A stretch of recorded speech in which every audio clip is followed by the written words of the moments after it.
আজ 25শে বৈশাখ কবিগুরু রবীন্দ্রনাথ ঠাকুরের জন্মদিন উপলক্ষে আমি একটি ছোট্ট গান পরিবেশন করতে চাই।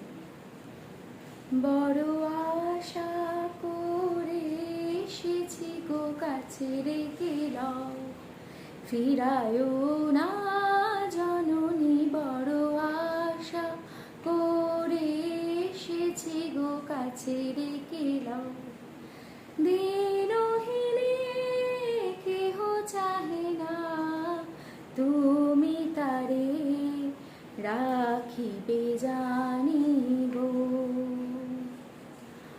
আর আমি যে কিছু চাহিনে চরণ তলে বসে থাকিব, আর আমি যে কিছু চাহিনে জননী বলে শুধু ডাকিব।